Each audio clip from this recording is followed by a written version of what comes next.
like a super sack. Super sacks are tough. They don't tear easy, but they have a fatal flaw. They don't last very long. Questions? Oh, I was just thinking about if you managed it right, you could that outside layer could have you could put non-food items in the outside layer, and then concentrate your food items in the middle, which maybe, I don't know, cut down on the bear. Well, I don't think I could make anything that was bear proof. I don't think anybody can. You could limit, the odor would maybe be less. One of the designs that I had here is I actively do not like open burning of trash. It's dangerous, it's not good. Right. And the whole function of that is just to reduce the volume of the trash. And then it really doesn't work very well and it blows forever. This is an idea that I've spent 10 years on getting it to this point. It's going to take, I cannot do it alone. Absolutely cannot do it alone. It's going to take some people figuring out things that I did not figure out and figuring out ways to make the cost cheaper. It's economy of scale. If this company figures out that they can sell a lot of it, it may be half of that cost. But it's a way. And this may be this maybe only work for the grantors, the Denali commissions, the NHB demonstration grants. All I can tell you is for $500,000, boy, I could build a lot of landfills. A lot. Instead of one single hole in the ground. Yeah, questions, please? Lynn? Oh.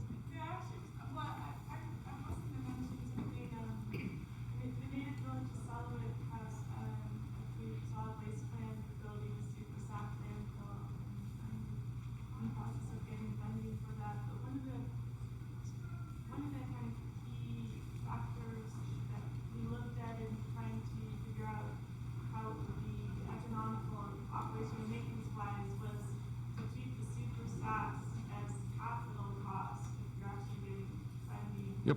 Capital cost can be funded.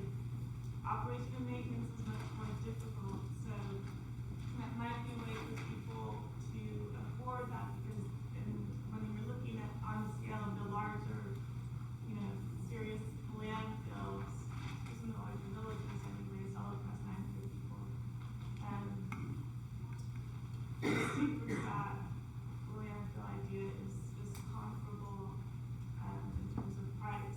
If used with the super sacks, and then with operation and maintenance, you've got someone a lot of advantages that they'll scope that instead of a typical unlining.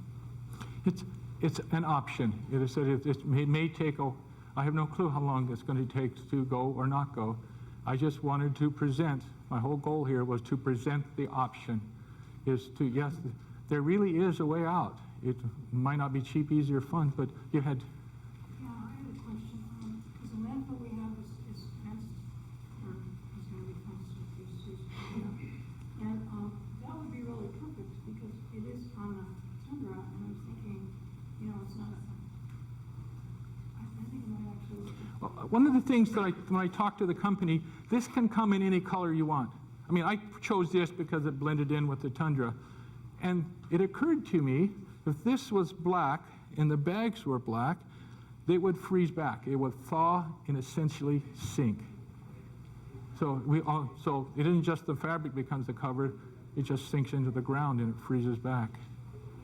But with EDEC, if we apply for a permit, would they accept that as a cover?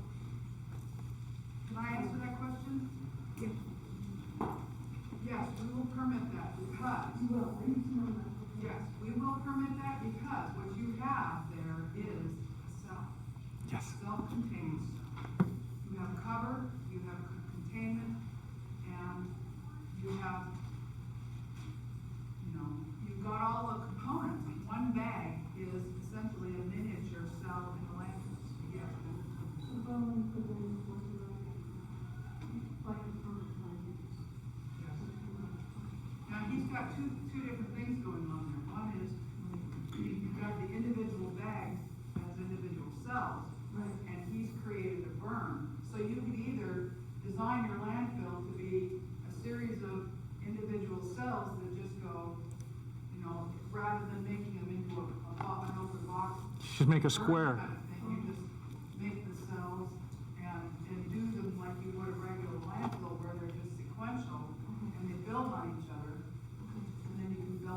top of that if that's what you wanna do. Or you can do where you've got that as your burn for an outline for another landfill that you're going to manage the waste inside differently. The answer is, we look at those as formidable. Okay, thank you. She was waving hard. Oh, no, did you do any studies on the moisture, I mean, like, you know, the leachate? Again, BOD, the food wastes are not really going to be a huge issue for me because it's very quick, BOD that comes out of food. It really quickly goes. The hazmat issues, yes, the world changes. When you go here, the hazmat issue becomes huge, but it's already there. I mean, you have a dump. And I can tell you that in Nunanamqua, no batteries made it to the dump because everybody got their trash picked up because they were too damn heavy to drag in the bag. And so I went out and actually the DEC still has the pictures, but I just walked around just like this. I was just utterly amazed. I mean, they were using super sacks. That was my test bed. It was to see if the thing would work. And there was nothing on the fence. What I'm saying is, like, did you throw like a gallon of, you know, old milk and half a gallon of you know, cranberry? Not pool inside of the bag. That was the design. I did not want to create a mini cesspool. I wanted the water to go through. The paper products and things like that are in there, I'm not going to be worried about. If the trash is in these things, and most of the time it is, then it's trapped. As I said, there are things here that I don't know yet. I just don't know.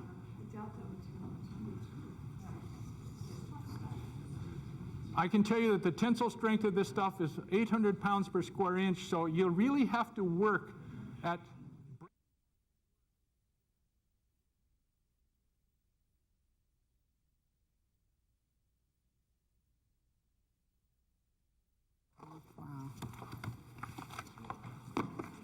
So I don't know, are you going to ask me any questions or nothing? Oh.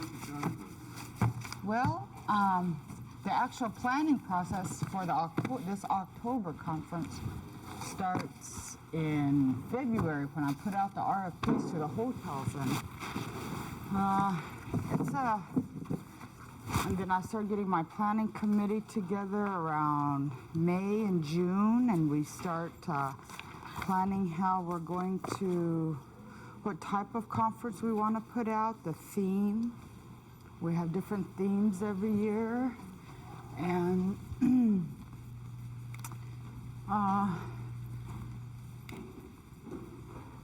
then we put out the call for presenters and have people submit proposals,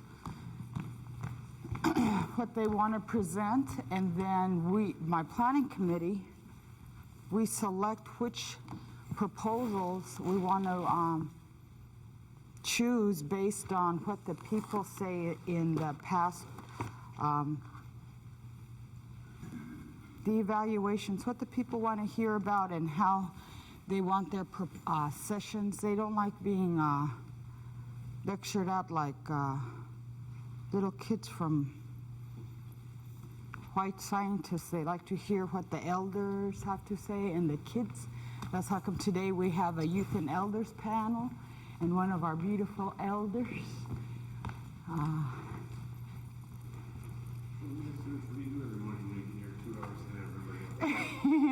Well, I make sure that the Marriott has everything just right for my participants, because this is all for the participants, and because the people come, they travel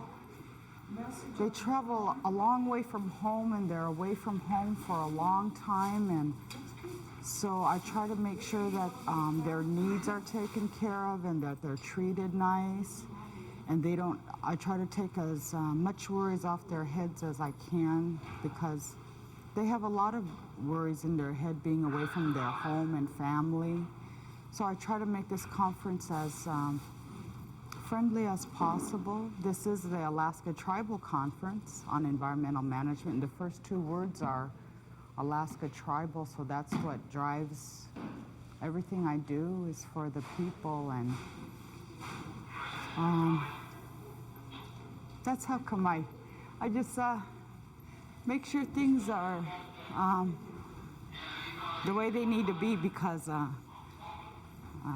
have a Native mind and I'm doing things for Native people maybe a little bit better than a non-Native might think of how to. You gonna show me the wellness room? Yeah, I set up a wellness room this year, and the wellness room is all about just a nice, comfortable place with aromatherapy and waterfalls and rose petals in water and nice, comfortable chairs for people to come and sit and talk and rest. And with some potpourri, and over here in this, well, that table had a whole bunch of free gifts, fanny packs and water bottles, and this table was filled with working with stress CDs and tapes, and it's almost finished, and just a variety of things to help people with their wellness on an individual level, professional level, environmental level, community level, because it's all interconnected. Our environmental workers need to be healthy and happy before they could, do anything for the community environment. And we have to, give them appreciation and a big hug and kiss once in a while, because it's hard to work in the villages sometimes with lots of criticism and family and friends, and it's just, I don't know. I don't know, am I supposed to look at that thing? No, once in a while, but I just like to follow you around to keep me busy. And who's this person? Oh, this is Brenda King. She's with Alaska Native Tribal Health Consortium, and Health Consortium is one of our partners in Native Health, and so she volunteered her services to help with the conference. We have a lot of partners in Native Health. There's South Central Foundation, all the regional health organizations, all the environmental groups. So they're all taking part of the conference knowing that will benefit us all in rural Alaska, and it's a good thing. Thank you. Okay, I'm almost done with the minute. What's next? I don't know. I'll go look at some beautiful things. And some of the people I invited this year was like this exhibit, because even economic development and supporting our Native artists is part of wellness. We need to be able to have good economic development, and our talented people, that's part of our wellness as a whole. When I talk about we need wellness at all levels, and that includes providing an opportunity for supporting our people who make beautiful things. So Amanda Atla, I invited her, and I don't know how to pronounce her company's name. We call it Ganat. It means friend in Koyukon Athabaskan. And we're located in Homer, but in the winter we're a traveling show, and we came here to be with these guys. Yeah. And they do art from all the nations in Alaska, the Inupiat, Yupik, Tlingit, Shishmian, Haida, Aleut, Alutiiq, Athabaskan. So it's real intertribal art table. So it's nice.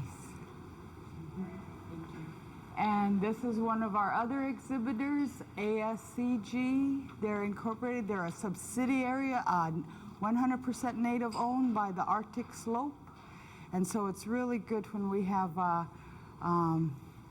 This showcases the ability of the Native peoples and what we can do, and we're just right up there. And ASCG is one of our every year sponsors, and we're really happy. They donate monetary and their beautiful exhibits, and we always encourage the Native-owned environmental engineering and other types of engineering firms to participate. This is another promoting Native business and showcasing what we can do and how we can do it, and it's a great thing. And they have pictures of all the children from different parts of Alaska, and kind of looks like my office. I have pictures that kids have drawn about what they want to, how they want to help their environment. Thank you. And some of them, this is Rural Cabs, another one of our partners.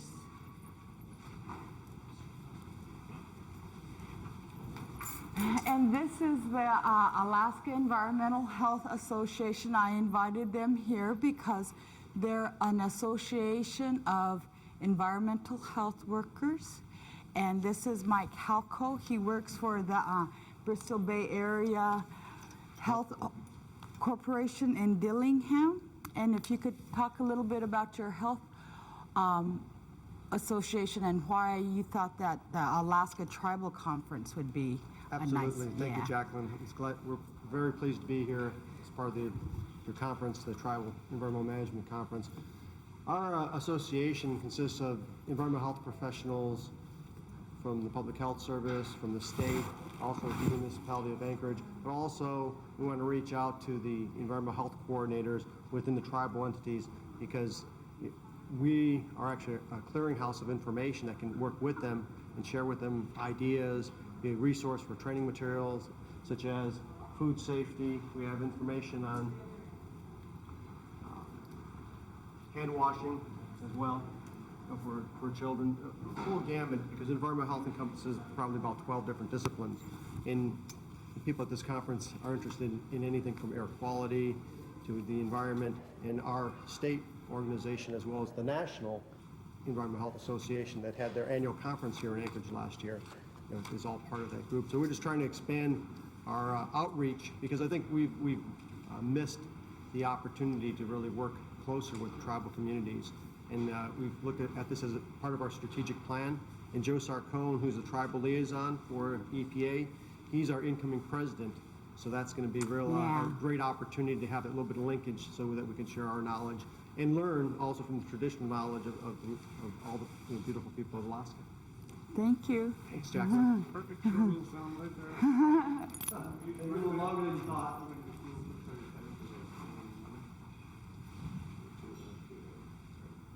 Thank you very much. And this gentleman, he's one of our participants. I've seen him around, and we're doing something for Heartbeat Alaska. I don't know. He's making me talk and follow me around. So. Yeah, I'm Rick Young from Native Village Tasling, and I'm a program manager there for a couple different environmental programs. Yeah, how are you liking our conference this year? Oh, it's great. I've really been enjoying it. It's always good. Yeah, great. So, Good sessions? yeah, Yeah. very good sessions. I really enjoyed the couple of sessions. One on staph infection was pretty interesting for me, and how some of the germs get embedded in the wood and the steam baths and that kind of stuff. I didn't really know, so I'm learning a lot here. Great, thank you. Jacqueline, if you want your friend to talk about the steam bath, this is spike back. Oh, is that the steam bath bug? Well, he could be one of them that's in there. His representation of bacteria, and he's also high on flight back. And I usually, can be found on your hands on food surfaces, so it's very important to wash your hands. If you're going to prevent disease, hand washing is one of the best things you can do. And the Scrub Club at our booth here will tell you exactly the 6 steps on how to wash your hands effectively.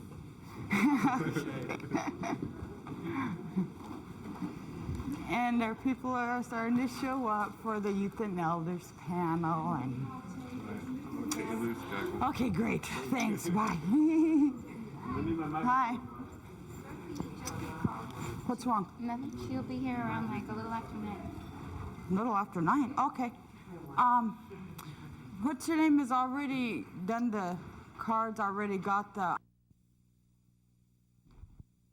Getting our other youth panelists. Maybe he wanted to be speaking ahead this morning, so we got to give him a little bit of time.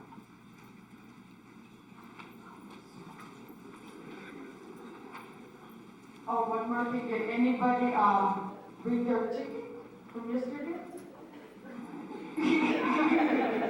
Those tickets are the same ones. Anybody who needs a ticket, why don't you guys raise your hand if you lost them or forgot them, so everybody will have a chance. And, oh, Jamie, can you bring Brenda and Katrina in here now? Thanks.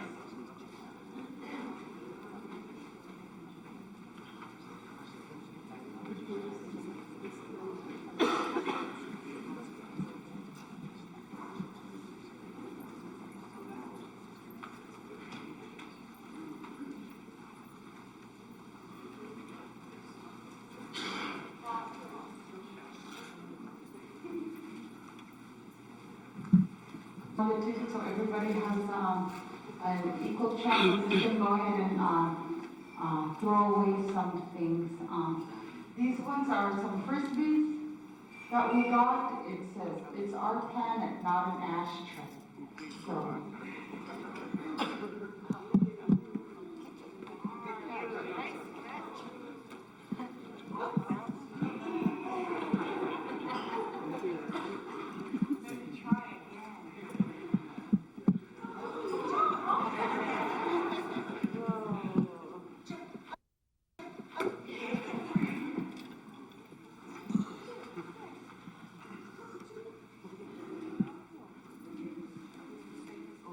So if everybody could raise their hands who don't got their tickets from yesterday, so the girls could hand out tickets for you guys,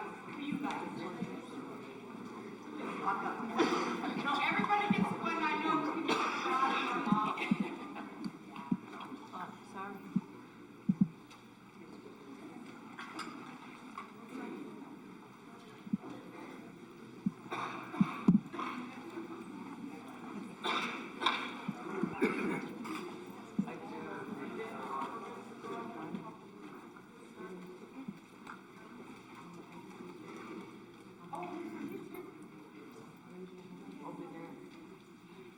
We're running on native time, so actually we're not doing that. It's only quarter to go. So good morning, everybody. Good morning. I love just like teachers in school. I like to see that you're all awake and you're all doing great. On our last day of the conference today, it's going to be hard to say goodbye to everybody, but at least we get to go shopping this afternoon, and then those who stand for the rest of the gap training, you still have some more time to be with each other. I wanted to ask Uncle Walter to say a prayer this morning, and I also would like to ask him to include our friends and relatives up in Nome in those areas that are really being battered by the storms. I don't know how many of you saw the paper this morning, but I was talking to Sterling Glarzer, who's living up in Nome now, and she was saying that even her house, they have to go and board it up. And they're having to evacuate the streets there. I heard that Shishmarab lost another 10 feet of their front yard from the erosion and the storms. So we really need to remember all of those people in our prayers today. And Tyler was evacuated too, yeah. So I hope that they'll Uncle Walter, if you can remember all of those people in our prayers this morning too. So everybody please stand and let's have a little moment for the prayer box.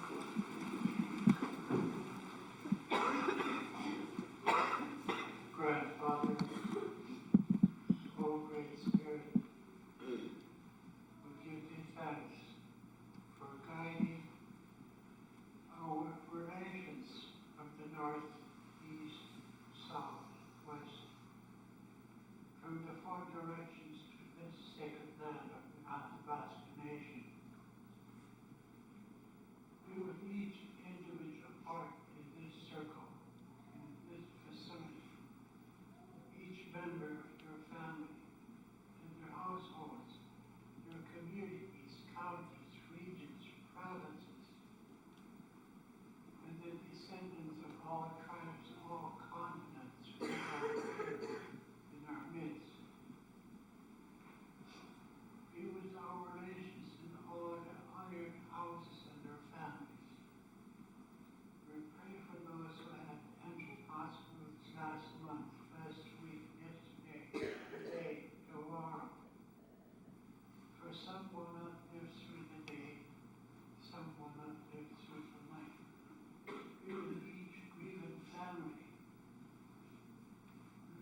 sound of the human voice. Soon you will feel the living touch of the human hand. We pray for the stillborn. Grandfather, these are your trust that has returned. Grandfather, we are thankful for this great charge that you have placed upon all humankind, that the poor in your midst are my trust. Guard you well, my trust. Thanks, Grandfather, for reminding us of this great charge that you have placed upon all humankind. We pray for the nameless and traceless poor. Grandfather, we offer this humble prayer for the nameless and traceless poor. Remove not, O Lord, the festal board that has been spread in thy name. Extinguish not the burning flame that has been kindled by thine unquenchable fire. Withhold not from flowing that living water of thine, that murmurs with the knowledge of thy glory and thy remembrance, and deprive not thy servants from the fragrance of thy sweet savor, breathing forth the perfume of thy love.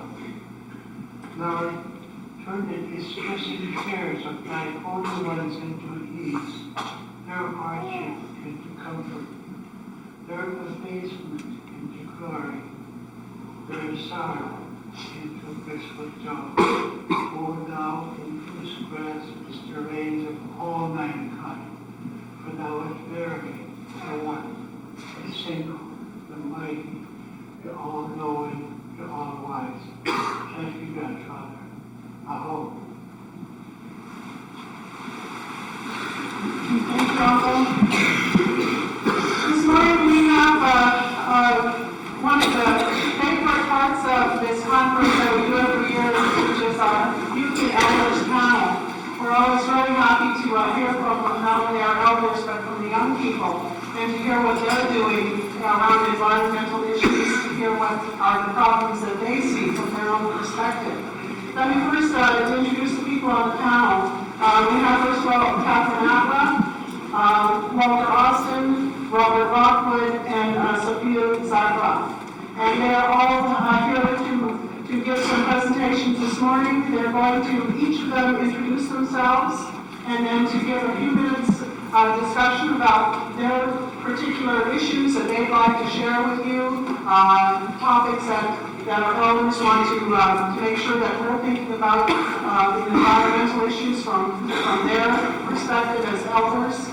And then we're going to open it up for question and answers also from people from the floor. So I'm going to ask if each of you would go through and give your presentation. Catherine? Oh, I'm sorry, I forgot. I forgot we're going to do this first. So, Jacquilne, you want to, there's some presentations? Okay. Jacquilne has some presentations that she wants to give to each of the speakers here this morning, and you can see what she's presenting each of them.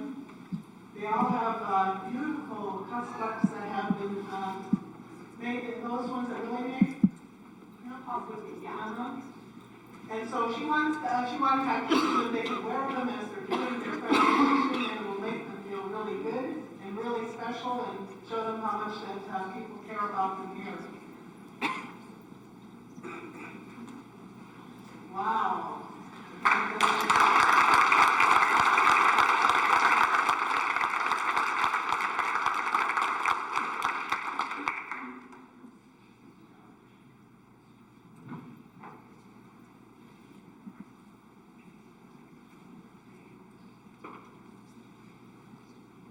I think those are just beautiful textbooks that really exciting.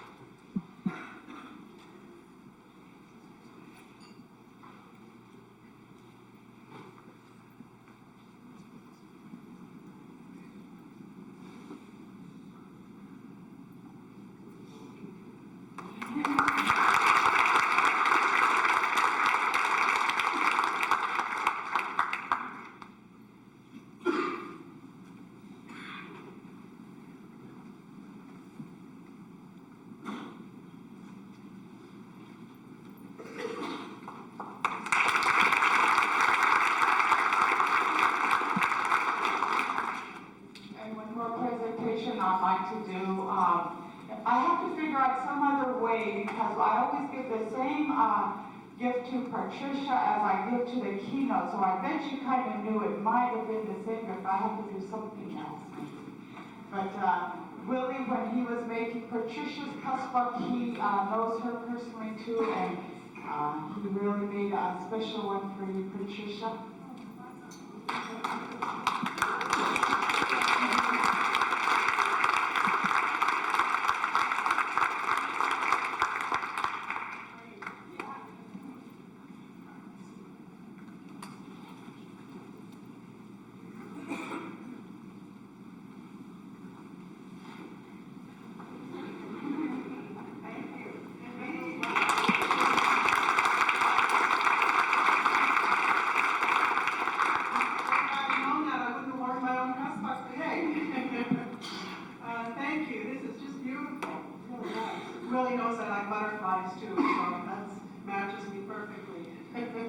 So we're going to start off this morning with Auntie Catherine, and then just go down the line and have each of you just make a presentation who you are first, a little bit about yourself, and then talk about whatever you want to.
And that's the farthest I moved in my whole life.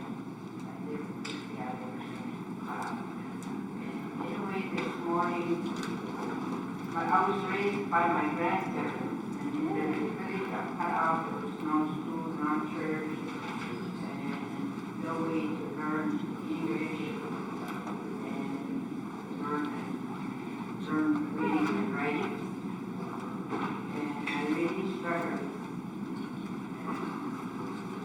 my life for learning how to read. I learned really enough to write my own short letter. And I really prayed for it all my life. I used to worry how am I going to help my people in the future. Because my grandmother and my grandfather both helped us together. And I learned their ways, I learned their traditions, I learned about their ancestors and vision stories that I published back in the 80s. I recorded in my native tongue and we translated it to English.